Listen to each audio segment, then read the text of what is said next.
Realtors, Byron King, South Carolina Association of Realtors Chief Legal Officer. It's August 18th. Mike Christ is producing at the board. Thanks to Sharon Stone for marketing this. We're going to have a special guest today from Anyheart, Keisha Wilkinson. I'll ask her to introduce herself in a second. A couple of things up front. Please register for the legal conference. It's our first ever legal conference. It'll be at the Wild Dunes Resort, September 16th, 17th, and 18th.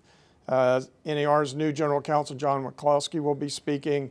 We'll have attorneys from Florida, North Carolina, and Georgia also on a presentation panel. So it should be a good event. And the last day will be continuing education, including in your registration. It'll be the new Buyer Pro Buyer Agency course from Diana Brothers. We'll also have Adorna Carroll will be teaching a CRB course on building your business.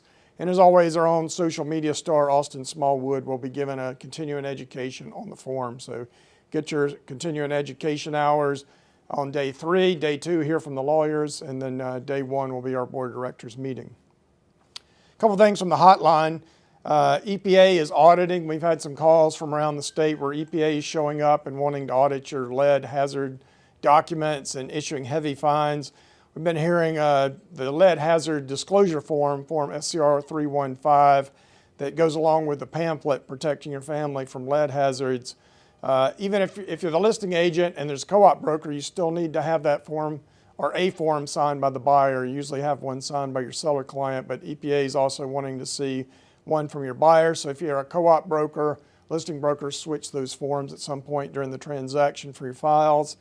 And a reminder that the LLR Real Estate Commission audits are continuing, so make sure your earnest money trust accounts are up to date.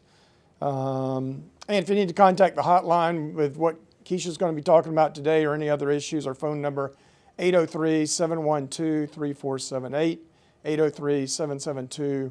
Shantae Albin's our customer service rep. You talk to her, she'll route you to one of the attorneys. There's 3 attorneys and 4 counting Nick, CEO, is an attorney, Austin Smallwood, Tara Pitts. If you need to email us, you can email info@screaltors or just our first names at screaltors.org, Byron, Austin, or Nick. Or if you need to get in touch with Tara, hers is tpitts@screaltors.org. Some of the highlights on the last, Alan Lightly compiled our June hotline.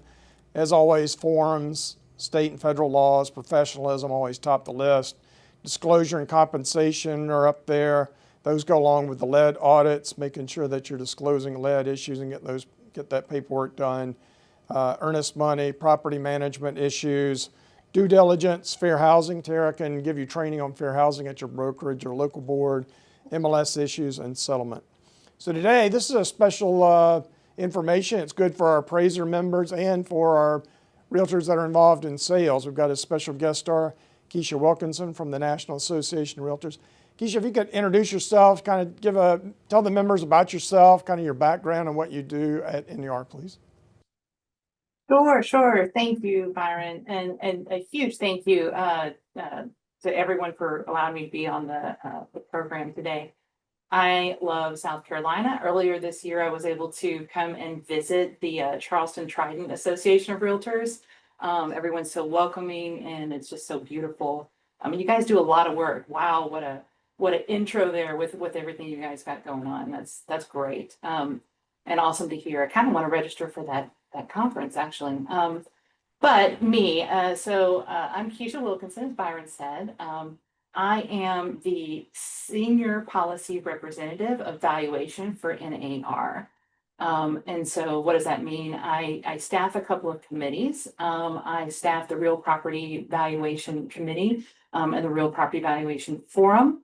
But then in addition to that, we kind of work on policy as far as what's happening in the valuation world and advocate for NAR all over the place, right, with the legislation or legislators, and regulators. But then we also try to get the word out about what's happening in the valuation world to our members. As Byron said, be that appraiser, agent, broker, or whoever, all realtors are in this together. And so we need to know. So again, thank you for the opportunity. Some more background on me, which kind of ties into this whole topic. I've been at NAR for about a year. It's been great, a little over a year now. Before that, I was with Fannie Mae for about 10 years, actually. And I worked on the Uniform Appraisal Dataset a lot. So for the past few years, it's kind of been something that I've been eating and drinking. Before I joined Fannie Mae, I started in this field or this realm as a certified general real estate appraiser, and I still have that certification. So kind of helps to have that ability to speak both languages, to talk about the policy points and what the boots on the ground appraisers are dealing with as this change is happening, and with all policy aspects. Keisha, when you talk about, you talked about advocating with the legislators. Realtors are familiar with DC. But it was interesting when you mentioned regulators. When you talk about the regulators that you're talking to and advocating for, can you kind of describe what the regulators are for the members? Yeah, I mean, when you talk about regulators, as far as like valuation and appraisal, that could be the state boards. That could be kind of in the realm of the appraisal subcommittee, the appraiser. The ASB, the Appraiser Standards Board, the AQB, the Appraiser Qualifications Board. It's really anything that any entity that creates policy that kind of affects what's happening in the valuation world. Will want to make sure that they understand the policies and the perspectives of our members here at NAR. And then the appraisers, you probably know more about the Appraisal Institute. That's do you interact with them at all, or am I thinking of something else? Yeah, absolutely. So there's several appraiser organizations around the country. There is the Appraisal Institute. They are probably the largest. I think actually they are. They're the largest kind of like professional organization for just appraisers. They're in the United States and in other countries as well. But in addition to the Appraisal Institute, there's also the National Association of Appraisers and the American Society of Appraisers and others. And so as a part of my job and just because, we want to know, I interact with folks from all of those organizations on a regular basis. And then I guess what we kind of do, what we like to do, Keisha, is kind of do a conversation, and you've sent us some slides. Maybe we go into the slides, and I can ask questions as we go along. Sure. Sounds good. Well, I have my title slide up right now, and it may be a bit of a silly title, but I always want to bring some Bob Dylan into the mix whenever we can. It's actually on purpose. Dylan actually won a Nobel Prize in literature for his lyrics. I think we can all agree that Bob Dylan had some fantastic lyrics. There's a lot of people that say that Bob Dylan's delivery was a bit grating. Not everyone agrees to the voice. Byron, are you a Dylan fan or no? Yeah, definitely. I saw him in concert back in the day here in Columbia. He was at the Township Auditorium. It was a great show. Oh, that's awesome. Well, you're on the side that enjoyed the delivery of the lyrics. Not everyone does. So sometimes it's a little hard. And so I feel like that kind of fits into the UAD 3.6. I think it could be a great thing. But it may be a little difficult, may be a little challenging to get to that great thing, right? So I set up an agenda, kind of some areas that I'll be talking about today, and I'll just run through that real quick. First, if you're not familiar with what the UAD is, that's the Uniform Appraisal Dataset. We'll talk about what that means, and then why the change is happening. What that change looks like. I want to give you some actual examples of what you'll see in the new report. And then we'll talk about who will be affected and how, and then just drill down on what agents can do to prepare for this change. So I'll dive right in. This is a timeline of how we got here, basically. So this is a timeline up to today, up to this point. What I want you to focus on, though, is the part where it's talking about the addition of the standardized uniform appraisal data set. Now, that didn't happen until 2011. When we talk about uniform appraisal data set, what is it, right? That could technically just refer to the standardized data fields that appraisers have to use in their reports. So in 2011, the UAD was introduced to bring changes like discrete enumerations for condition and quality instead of free-form fields. So to explain that, where an appraiser might have typed AVG or average or typical for condition. Starting in 2011, appraisers were required to start using a rating system of C1 for new construction to C6 for the very worst condition. And so the same goes for bathroom count. For instance, if there's 2 bathrooms and 1 half bath, we might have seen in the past that reported as 2.5 baths, and we would know that that meant 2.5. But the question came, well, what if there's 2 half baths, right? So the standardization required 2 bathrooms and 2 half baths to be reported, for instance, as 2.2 baths. And that hasn't changed. So those 2 examples really haven't changed. But again, going back to that 2011 date, prior to UAD, appraisals were reviewed manually. It's just too much, so much information coming into the GSEs. You think about the number of appraisals in this country, that could lead to problems, and it did. But with the standardized fields, the GSEs could do a quick machine scan of the appraisals, and then when something appeared off, like that C1 condition for a 50-year-old home, that would automatically raise a risk flag, and that would happen before the lender even closed the loan. The GSEs have also used the UAD data to build their automated valuation models over time. And with those, they can estimate if the appraisal value is within an expected range. But the thing is, lots of information wasn't included in the original UAD, which is what we're still using today. And for instance, that could be pools, energy efficient items, outbuildings, accessory dwelling units, and a lot more. So why the change? I mean, I'm hinting at it there. The lack of calculating for items that aren't in this machine readable data set can lead to false flags and higher risk scores. So this is important because lenders, they receive better terms from the GSEs when their risk scores are lower.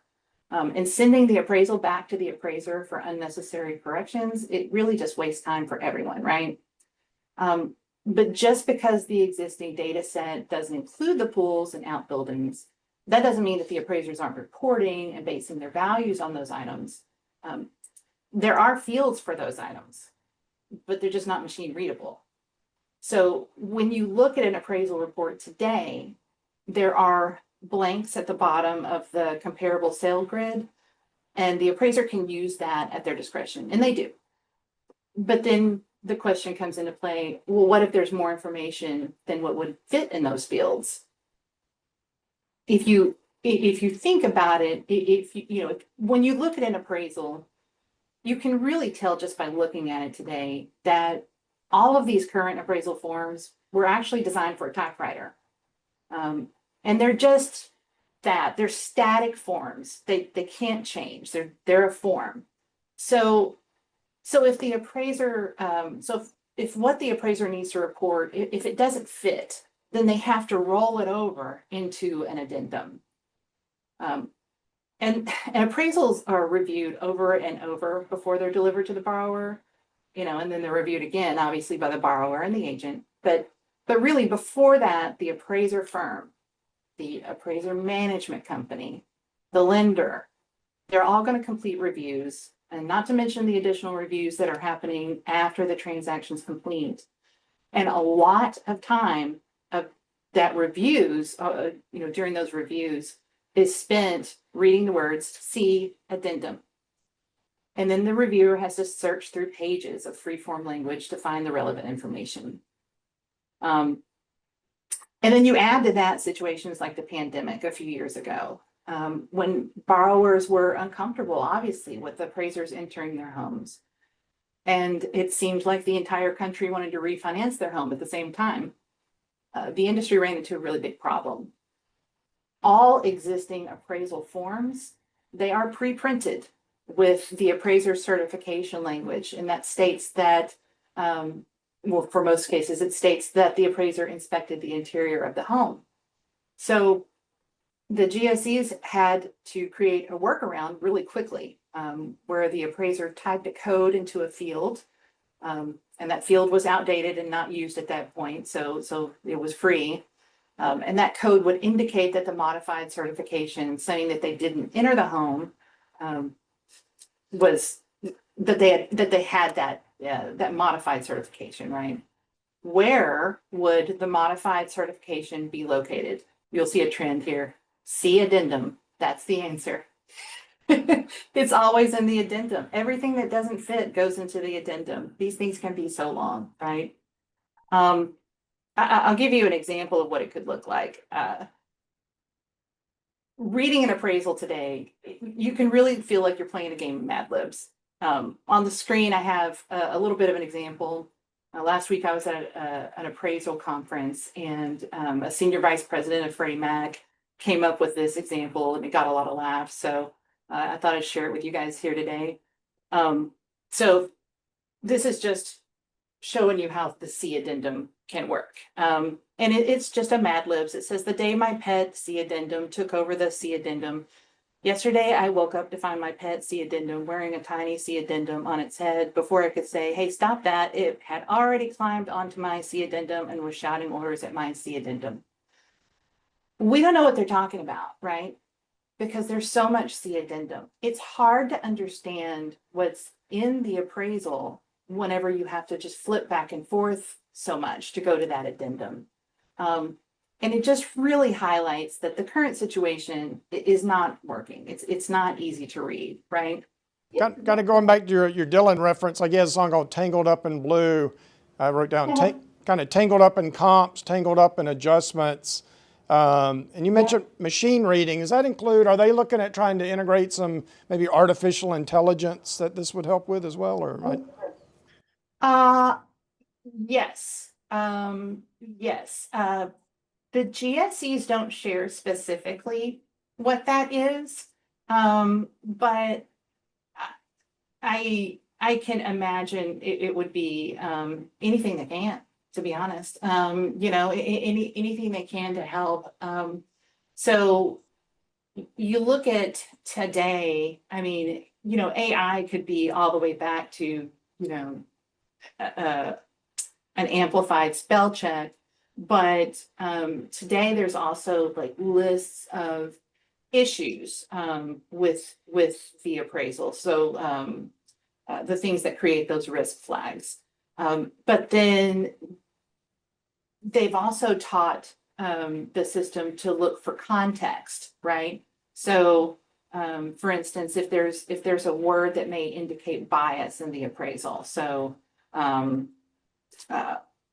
so there's a town in Texas where I'm certified called White Settlement. And so if you see the word white, if you're just like Control F searching for the word white, then that might show up. But if the word white settlement or the phrase white settlement is listed in the city section, or within commentary in context talking about a town, then obviously that shouldn't raise a flag. So I know that, or I would imagine that they're working on AI as far as that goes. And then also they have access to a lot of photos, and we know that folks, I mean, gosh, we see it every day. People are using AI to analyze photos and what's in those photos. So I'm sure that they're working on that sort of thing as well. And I guess it could help detect, if an appraiser was making a lot of errors, they could look, maybe have a database of when that house was refinanced or closed in the past and detect errors. What are you hearing from appraiser members saying about all these changes. Are you hearing positive things from appraisers? Yeah, I'm hearing both. I'm hearing positive and negative. I mean, I'll go into that more in a little bit, but Okay. I'll say really overall, appraisers have wanted something to change for years. They this restrictive form doesn't allow them to really say all the things that they need to say to explain their analyses. And then so when it goes into that addendum and then folks can't find it, well, then the appraiser is getting revision requests when they already put their information that needed to be there in the report. It just couldn't find it, right? So that's super frustrating for appraisers. The implementation is going to be difficult. There's no doubt. And everyone knows that, everyone is aware. But again, it's a change that's been needed, and it's a change that most appraisers have wanted, or at least in some way, for a long time. And they're doing a lot of work to get there, to get ready for it. That makes sense, because the way I've read this, the rollout is months long, right? It's like, I've read like Yeah. 14-month long rollout, because they recognize the software and the lender side's got to learn how to use it. The appraisers need to learn how to do these reports. Oh yeah. Lots of moving parts for sure. So so I can show you, I thought I'd show the viewers and you what the change will kind of look like. And so we can go through a few slides. These are from I guess a training called The Industry's Guide to the New URAR. It's published by Fannie Mae and Freddie Mac. It's on their UAD web pages. So if you wanted to see it, you can just Google really Fannie Mae UAD or Freddie Mac UAD, and there is a ton of information on there. Just keep in mind, the slides that I'm about to show you are snippets from a 7-hour training. You don't have to do the whole thing, but you can skip around and see the different modules. And so you might find that interesting. So we'll get started looking at what the change is going to look like here. The most significant change really is that the GSEs, they're sunsetting all of the different form types. So whereas before you would have a form for a single family, a form for a 2 to 4 unit, a form for a condo, that's not gonna be in play anymore. Going forward, there is one dynamic report, that's the URAR, so Uniform Residential Appraisal Report, that's going to cover everything. And all of these types that you see there on the screen. It goes for the assignment types, not just the property types. So if you think exterior only, traditional assignment, the desktops, the hybrids, same deal. All of this goes on the same form. They also built this, or gosh, I said it too. It's not the same form, it's the same report. I got to get it straight. But they also built in a way to accommodate additional client requests. So if you think about some clients request additional marketing or exposure time values on that. Some want the cost to repair. FHA, VA, there's different government agency requirements. All of that's included in here. There's a spot for all of this. But the report itself is dynamic. So what does that mean? It adapts. So it's only going to display what is relevant to the property type or assignment being performed. This is all accomplished by having conditionality drive what sections appear on the final output. And then, of course, that just gets rid of that need for multiple forms. So you won't ever see anything, or very rarely will you see anything where it'll say NA, not applicable, anything like that. It puts what it needs. So the forms, or sorry, the report size can vary, right?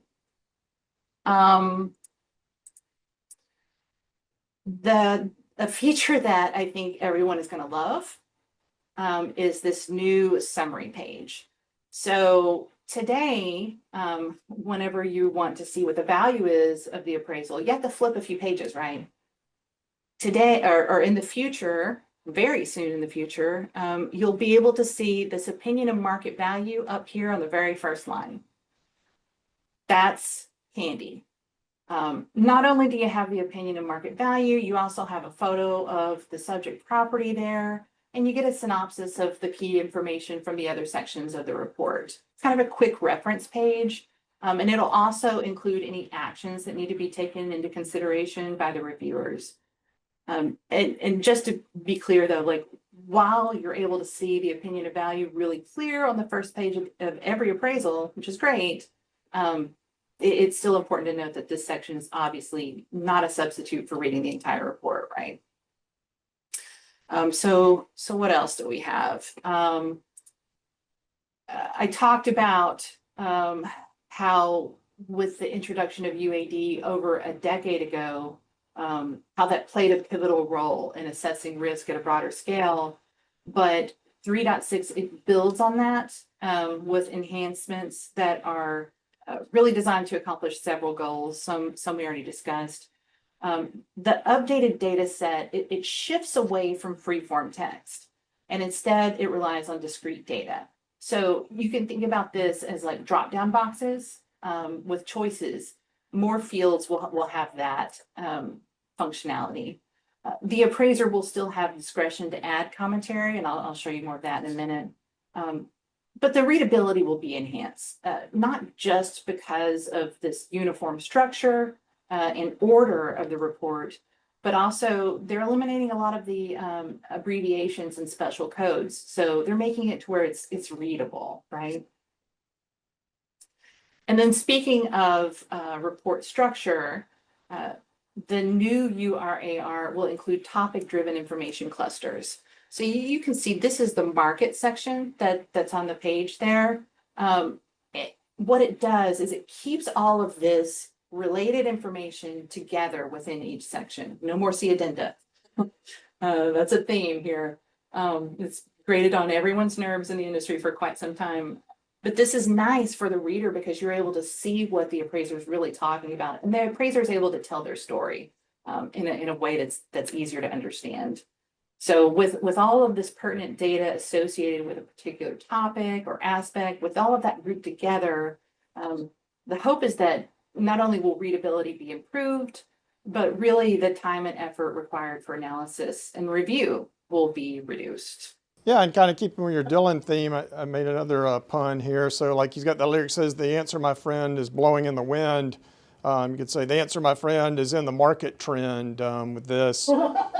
And then one thing that the SCR provides our members that's a member value for appraisers now would be we give market reports. We compile MLS data and we create a monthly market report so the appraisers could borrow that. Or what are some other sources realtors could use for market trends like in your display? What have you heard appraisers? Where are they getting that information that if they're not a realtor member? I tell you, most appraisers are, they subscribe to their local MLS, and they're getting a lot of information there. There's also some tools.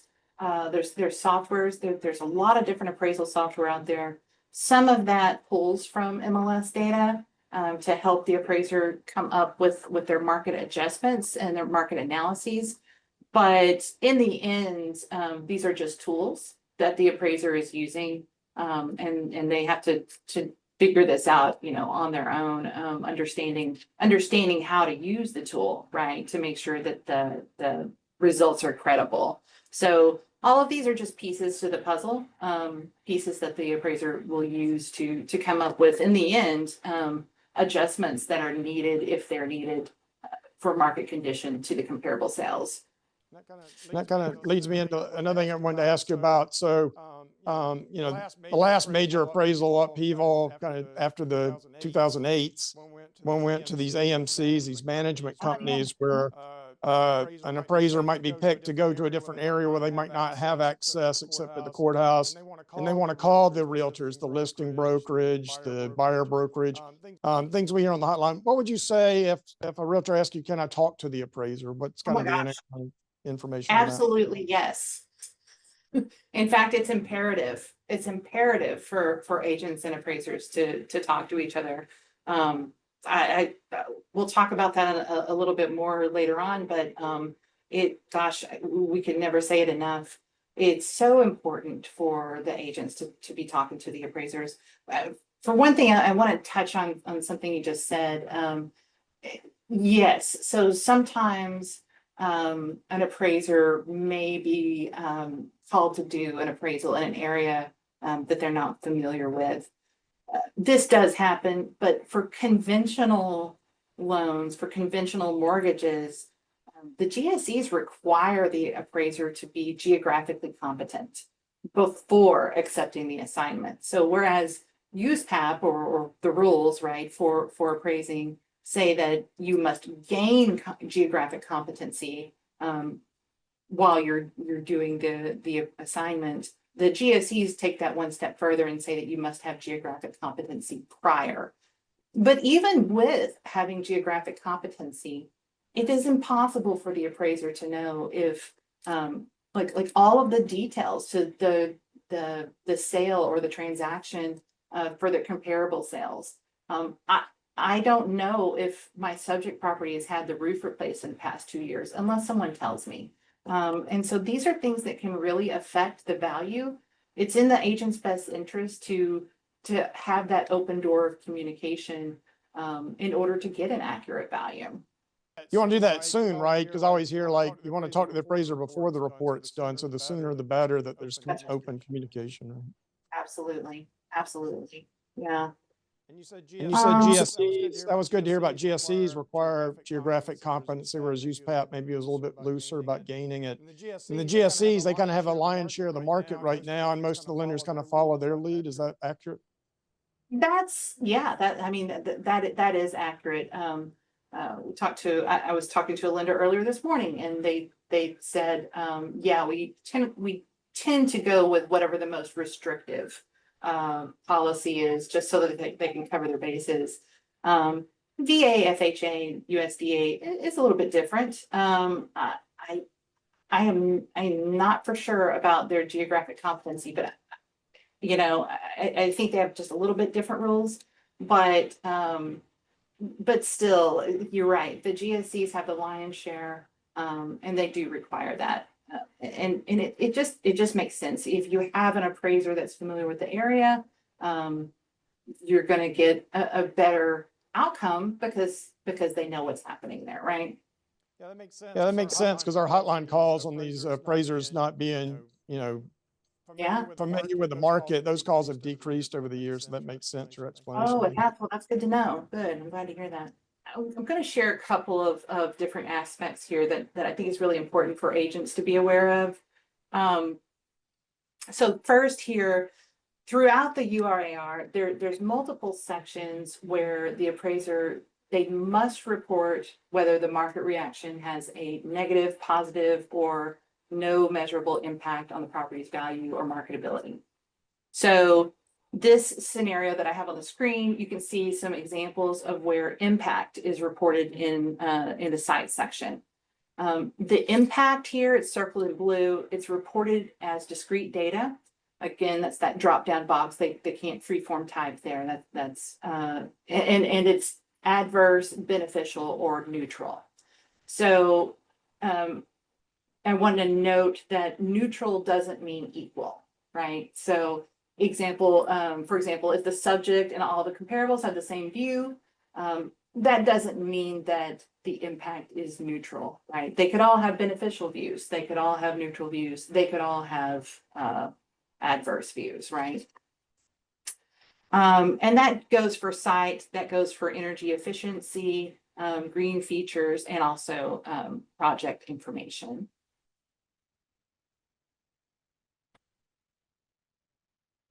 And the appraiser must report any significant items and associate defect, damage, or deficiency with the most appropriate section of the URAR. So these defects, damages, and deficiencies, they're items that, and I'm going to give you a list here, items that rise to the level of recommending repair, replacement, or inspection by an individual with expertise in the industry. So it's not and, these are all ors. Or negatively affect the integrity or composition of the site itself.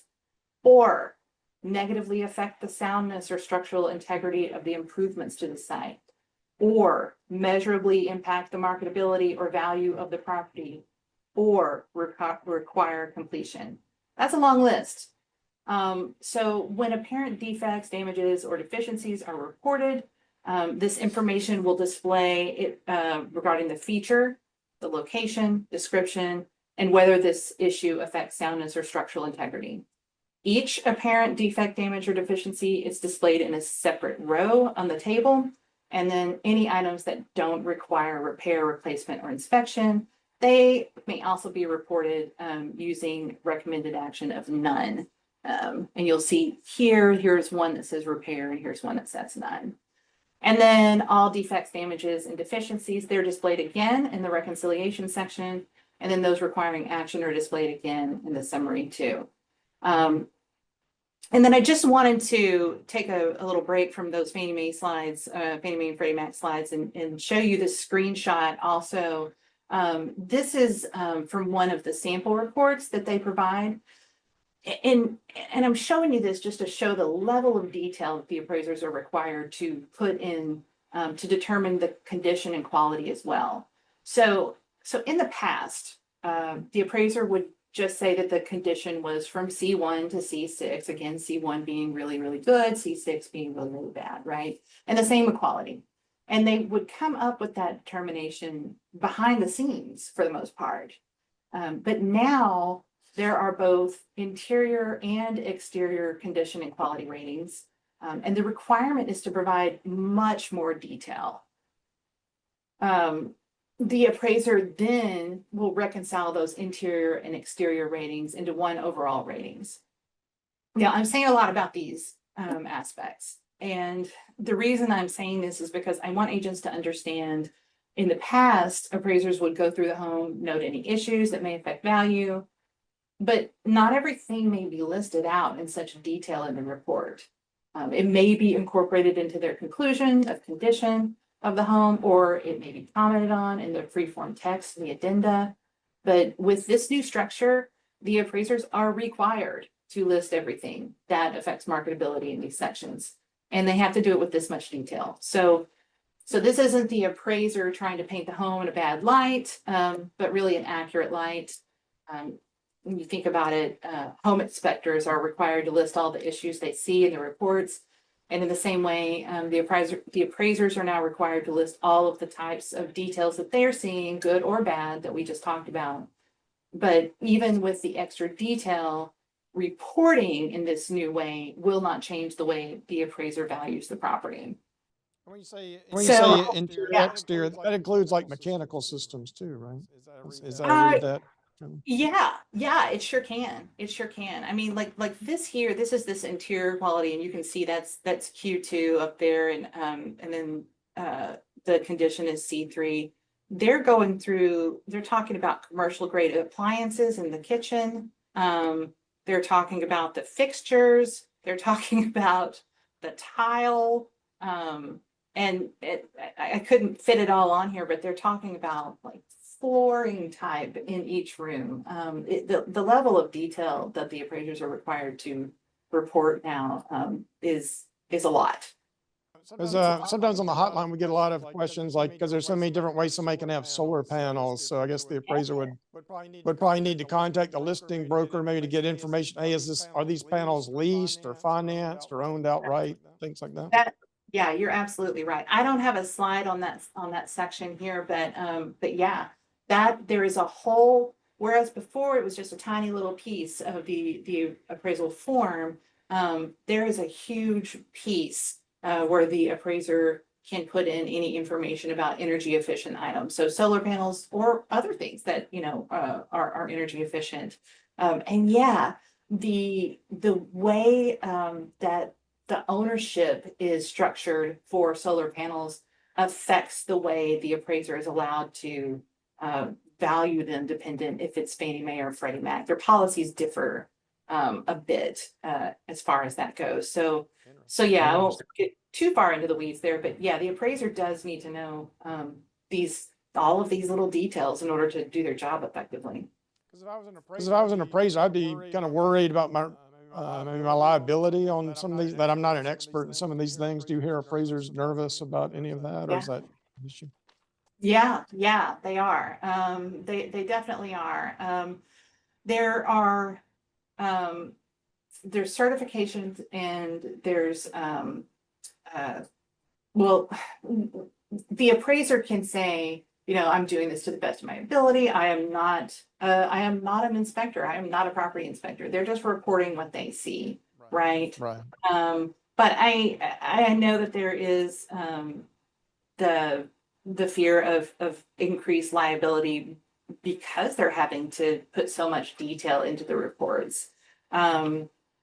We shall see how that goes, but really, the appraiser's been basing their values on these discrete aspects or these detailed aspects the entire time. We just didn't see it, and again, if the appraiser has open communication with that agent ahead of time, then they can make sure that they're getting this right. It's especially helpful if the agent can meet the appraiser at the property whenever they're out there inspecting it. So that way, if there's any questions, anything comes up, they can ask them just right there.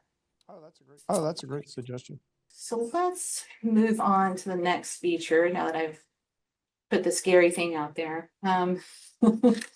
This should look a bit familiar. I'm sure you're familiar with the sales comparison grid, but with the new URAR, this grid is dynamic. Again, closing, opening, depending on what information is in there. It includes photos of the comparable sales along with their respective property characteristics. So the benefit for the reader is that you no longer have to move between the grid and the comments and the photos and the addendum to understand the differences between the subject and the comparables. And then just a hint of what's going on behind the scenes to streamline this process. The appraisal software providers were asked to develop their software to automatically populate the previously entered information from the relevant sections into this sales comparison grid. So that eliminates the need for redundant data entry, and hopefully that can reduce mistakes. When we type the same thing over and over again, eventually something gets a little off, right? And then to help the reader with understanding, additional rows will be added to the grid when it's relevant, in the relevant subsections to provide the context and the details that matter. And then the line item and roll-up adjustments are shown, and they hopefully will really help with readability, right, and give that consolidated view of the overall adjustments for the reader. And then it's not showing here, I don't think, but there's also a summary subsection. And this really gives a concise overview of the key findings that has come up here. So that gives you a quick reference, an easy way to understand what's happening with these adjustments. And then one last thing I'll mention, this section also includes information on additional properties that were analyzed, but not ultimately used as comparables, which is nice. So that provides additional context and transparency. So for instance, if there was a reconsideration of value request and a borrower sent in, a couple of properties that they thought were relevant, the appraiser can easily pop that in, or they can pop it in, ahead of time. There was a sale across the street, but it turns out it was, falling apart on the inside, or there had been a fire. So they didn't actually use it, but they're going to put it into the URAR to show that they did see it. They just didn't use it in their analysis. That's nice for the reader and just saves time for everybody. Keisha, in South Carolina, we have a lot of rural areas where, in an urban area where you've got comps that are all close in time, close in design, geographically close, but a rural area, is there space on this where the appraiser can explain? You talked about why they didn't analyze some of the properties, but maybe when the photo doesn't exactly match what the subject property looks like, the appraiser can say, look, this is a rural area. I had to use this property because there weren't perfect comps. Is there a way for them to do that in this dynamic system?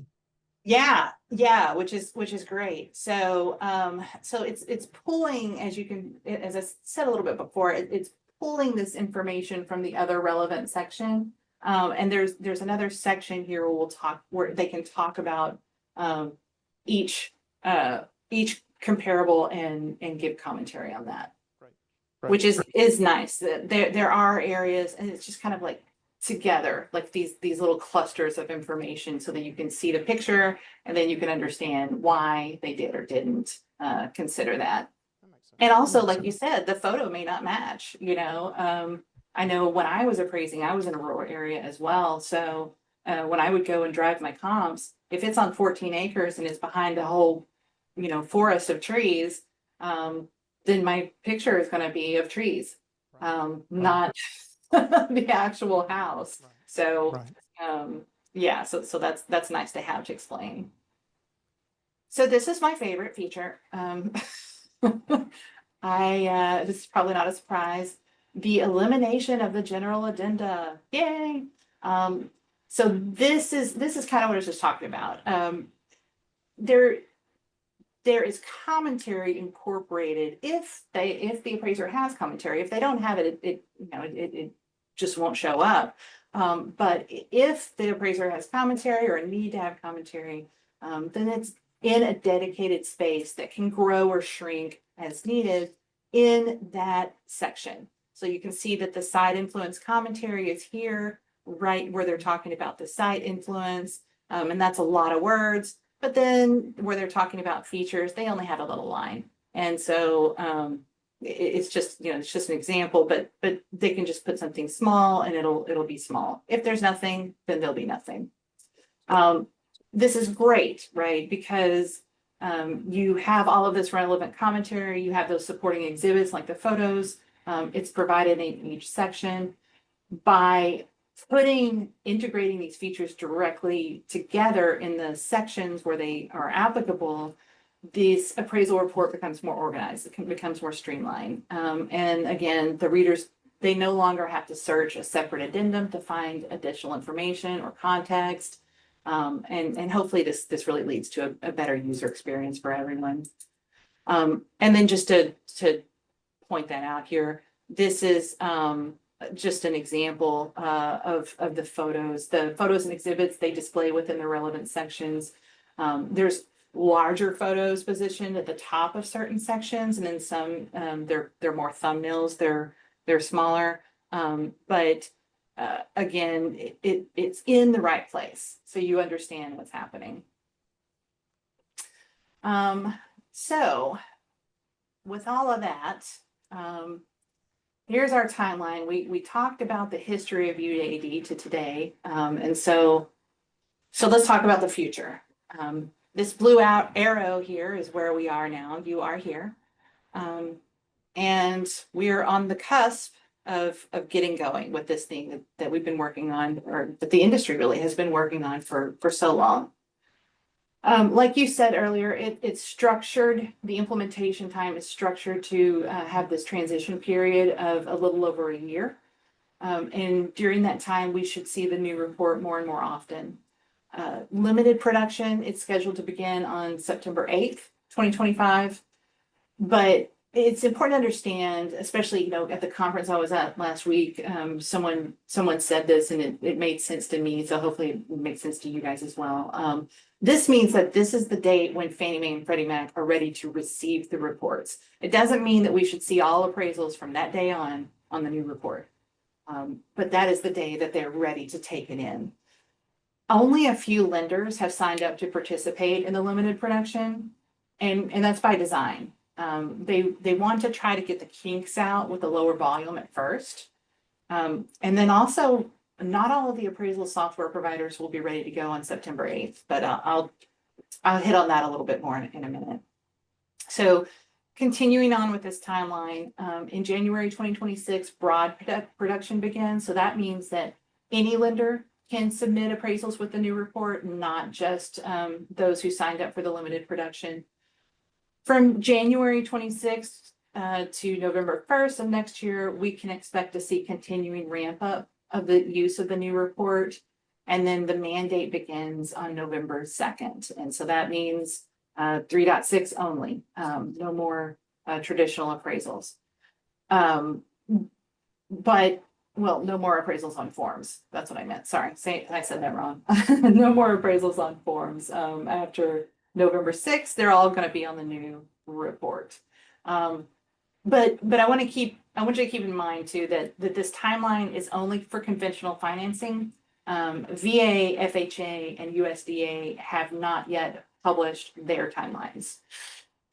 So we took this quick tour of the features of the report and the timeline. And with all of that, you can get an inkling of what a huge undertaking all of this has been, right? Several years ago, the appraisal software companies, they started building to accommodate to these UAD specifications.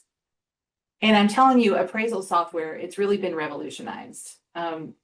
A lot of companies now have those drop-down boxes for the appraiser to enter information on a tablet as they walk through the home. They can populate the report as they go. And they even, they have measuring tools and photos can be integrated to streamline the process. So really the mobile appraising opportunities are amazing to me. When I was coming up as an appraiser, we all had a clipboard. We had graph paper, we had a tape measure. I took notes on a file folder during the inspection. But with these new details and these new data points required, really most appraisers are expected to switch to the mobile technology. It's just too much. It's too much to remember every data point that you need to gather. And then it's just so much information. Now, I want to say, this is something folks talk about. A lot of appraisers, not a lot, well, maybe a lot, many appraisers, let's just say it that way.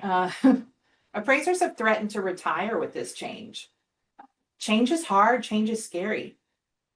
And to be honest, we may lose some appraisers. The appraiser workforce, a lot of us are close to retirement age. And so it may be just a normal, organic time to choose to do that. If you're about to retire anyway, then why invest? I understand that makes sense. However, really across the country, like we said before, I've really seen appraisers preparing for this. Folks have been taking the courses. There's a 7-hour prep course that folks are taking around the country a lot. Folks are talking about it a lot. There's appraiser discussion groups in different areas of the country where they're preparing for this. And then some appraisers I know are even testing the new software. They volunteer to be beta testers for the software. So the appraisers, even though we may have some attrition, they're on it. They've been working hard to get ready for this. The problem, technology, it might be a good thing, right? It might actually speed up their process too. Yeah. I think so. I really do. I think it'll be great. One of my coworkers, a very long time ago, we'll say, 20 years ago or so, she was one of the first people I knew that went totally mobile. And she would go out and do her inspections using a tablet and never turned back. Loved it and got the whole office to turn to using that technology. What I find is folks that do it love it. It's just hard to do that initial first step. Yeah, change is scary. Yeah, it is. It just is. But I'll say this too. They're working hard. They're embracing these things. Every time I go to a conference, whenever the question is asked, who's using mobile technology, more and more hands go up. The change is definitely happening. But when we talk about beta testing for this new appraisal software, this is complicated. And that is because, and this is a little scary, as of today, August 18th, as far as I know, there is no appraisal software company that is fully ready to go. So those doors open September 8th, and we shall see. I know that there's a few that are very, very close. And I know they're working through their end testing on some of them, but also something to keep in mind, most appraisers when they use this appraisal software, they use it for their back end office work as well. So think ordering, invoicing, things like that. And most, if not all of the software companies, they're taking advantage of this moment to change and update everything. So that functionality as well. So the appraisers are having to learn not only this new UAD, but also a new, UI or user interface for everything that they do as far as the software. So yeah, it's important to note, however well they're preparing themselves, the appraisers do. They have a big learning curve at first. And again, a lot of them say, when, just talking to folks, I mean, appraisers are my friends for forever. And they've wanted this, they see this as streamlining, they see this as beneficial in the end, but I just ask everybody involved, please, let's all have some grace and help the appraisers out where we can as they struggle through that. And I'll talk more about that in a minute. We talked about it a little bit earlier, but it never hurts. They're going through it. They're about to go through it. So Understood. but so the other groups here, the lenders have a lot of work to do too. So not only do they have to retrain all of their underwriting staff, but consider that the ordering process will no longer be form-based. There are no more forms, right? So you don't say I want a 1004 for a single family. You just have to order based on property types. So that means that the lenders, and really especially the large ones who have automated systems, they have to reconfigure their entire operating systems for ordering and any automated appraisal checks in the review processes. All of that has to be redone. And then the new UAD, it's primarily data-based, right? So the way reports are delivered from lenders to the secondary market, that's completely different now too. So this requires all new infrastructure to be built. They have to build new APIs to deliver that information. So it's a lot of work, but they're doing it, and I think it'll be for good at the end. And then the last thing here, I shared those slides created by Fannie Mae and Freddie Mac, or the GSEs.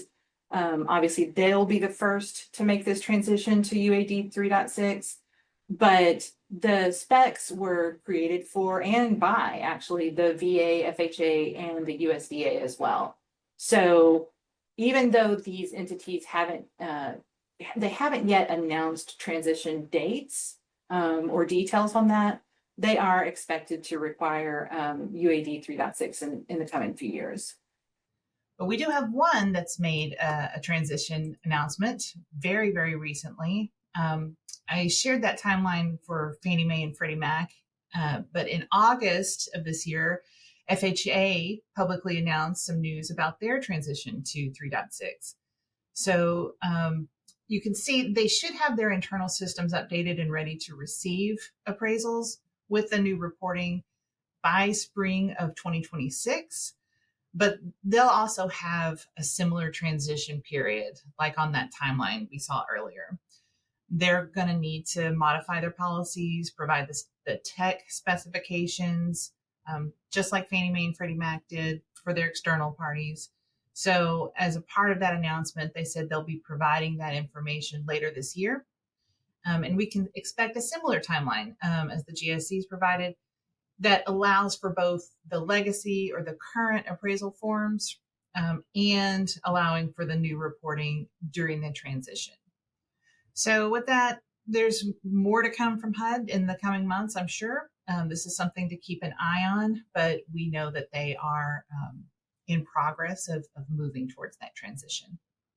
Last thing I wanted to talk about was how agents can prepare for UAD. So we talked about this. Number one, obviously, communicate with the appraisers. We really encourage agents to reach out to the appraiser as soon as possible, meet the appraiser at the property at the time of the inspection, just to provide information that could affect the value of the property.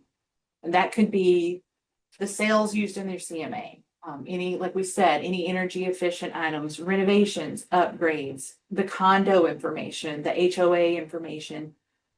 Providing this information up front, it's always a good idea, really to ensure that the appraiser doesn't miss something that you wish they hadn't later, right?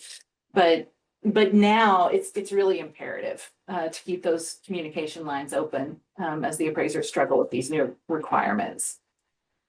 Number two here, take a look at the new reports. The GSEs, they have several sample scenarios on their UAD pages that you can review. Just keep in mind that these reports, again, are dynamic. So they'll look different from property to property depending on the relevant information. And again, you can just Google Fannie Mae UAD or Freddie Mac UAD, and there's tons of information on the web pages.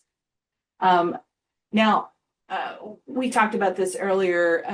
I mentioned that some appraisers have threatened to retire when UAD 3.6 is required. Again, we can expect some natural attrition, but really, I also expect that most appraisers will be making that transition. But again, they have that learning curve. So with those two factors, there will be most likely increased turnaround time at first. The lenders can compensate by ordering the appraisal earlier in the process. And I honestly expect appraisers to become comfortable pretty quickly once they get started. And where we do see delays, I really expect them to only be by a few days based on conversations with folks in the industry. There's been some reports of 30 to 60 days delays, and I really don't see that being the case. Time will tell. We shall see how this goes. Like you said, the rural areas, they may be affected a little harder. It's harder to find appraisers in rural areas. But I don't think it's going to be the 30 to 60 day mark for the delays. And again, I expect that to taper off fairly quickly. You just put a thought in my head, because we always hear these stories about the supply of human beings that are appraisers and qualified. You talked about retiring, but you also have heard just there's not enough appraisers for the needs. This might we have in South Carolina we have an apprentice program where they have to apprentice to an appraiser. I was just thinking out loud, with all this technology, it might make it easier for somebody to get their foot in the door as an apprentice. They could say, look, appraiser has been around doing this for 40 or 50 years. I know technology. I can come in and help you get up to speed. It might be an opportunity as well, right? I tell you, you hit the nail on the head with that. That is excellent. I mean, that is great advice. And we say this all the time for people that want to apprentice, folks that want to get their foot in the door. It's hard for supervisors or the mentor appraiser to take on those apprentices because it's extra work sometimes. But if they know that apprentice is going to be bringing a lift to their business, then that's just more reason to take them on. So that's a great idea. In the old days, I remember the appraiser would have, like you've been talking about, the sales comparison. There used to be like an income approach and a cost approach. Will those be in this new appraisal system as well still? Yes, they will. I didn't show you slides on that for time's sake, but yes, and in fact they're expanded, which is nice. So I'll give you an example. The cost approach, before in the form, it literally just had a line for land value, if I'm remembering correctly. So the site value, right? And then you put the cost of the improvements on top of that. Well, where did that come from? And so obviously the appraiser is supposed to be doing an analysis to figure that out. They're not just coming up with that number out of the air, but there's just nowhere to talk about how they're doing that analysis in the past. So that is going to be more apparent where that site value comes from for the cost approach. And likewise, there's income approach. Those are not required for conventional mortgages. So they only require the sales comparison approach. However, I believe that's the case. But however, if it's needed and they choose to include that, then they certainly can. And it's just so much better and easier to read and explain what they're doing. Yeah, because you put the thought in my head when you're talking about meeting the appraiser, because we have a lot of tourism in South Carolina. So maybe the list agent could provide, say it's a tourist area and there's vacation rentals in the property, they could provide that information. Maybe that would help meet the value that they need. Yeah. I mean, that's a whole different thing. Short-term rentals versus long-term rentals. That's, it's the appraiser. when you think of a short-term, and this is kind of a side conversation, but just so you know, the short-term rental is more of a business income, right? Instead of like the property, if that makes sense. Because the short-term rental, it varies over time, right? And there's a higher, or there could be a higher rate of vacancy. And then really that rental rate changes depending on demand, and it can change daily. So that's a little bit harder. Whenever you have the income approach with a more longer term lease agreement, then that's easier to come up with that gross rent multiplier, what the appraiser uses to come up with that income value. So, and then also when you think of SDRs like short-term rentals, vacation homes, they also include usually when you're renting the personal property within the place. You're paying for housekeeping, you're paying for additional things. So that just makes that rental rate a little wonky and hard for the appraiser to deal with. So yeah, especially South Carolina, we're starting to see kind of the not in my backyard voter crowd in governments putting restrictions on short-term rentals, and the South Carolina Association of Realtors has been involved in some legal advocacy pushing back on some of that not in my backyard anti short-term rentals, and especially in tourist areas. Any information is good, whether they use it or not. It's good to know what's happening. And even if it's used for short-term rentals, and it's a popular area, then there's probably, a higher demand for properties in that area. So that helps the appraiser out to understand what's happening in the market. So we talked about there could be higher turnaround time at the beginning, but that will probably streamline and get a little better as we go forward, especially because the report's easier to read, and hopefully we'll see less revision requests. But then in the same vein, the appraisers that I've talked to, they've also reported that they may be raising their fees. So that actually makes sense to me, that, appraisers should be compensated appropriately for the amount of work and the quality of that work. But we shall see, right? That's a market reaction. Only time will tell how the market will react. Even if they do raise their fees, I don't expect it to be a huge impact to borrowers, just something to keep in mind. You consider that the appraisal fee is really a very small proportion of the overall fees involved with buying or selling a home. So I don't think that's going to be just a huge hit for anyone, but it could fluctuate. So just keep an eye out for that. And then really the last thing to prepare is to expect to see an improved experience. I really do. I think that we can all expect to see an improved experience. The report will be easier to read. It'll be easier to understand. We'll have more discrete data. Again, we could see shortened turnaround time, fewer revision requests. And again, I really hope this change spurs more communication between appraisers and agents. That's just going to lead to better appraisal reports all the way around, no matter if they're using 3.6 or legacy. That is key, that communication. Going back to the Dylan thing, right? He won a Nobel Prize, right, for his lyrics. I doubt anyone gets a Nobel Prize here. But and again, it's going to be a little challenging with this initial change. But really, I think over time we're all going to be glad for it. And I think it's going to be a positive experience in the end. Just a little bit of grief in the meantime. Yeah, just kind of wrapping up. That's all great news. Long-term, smiley face, looking good.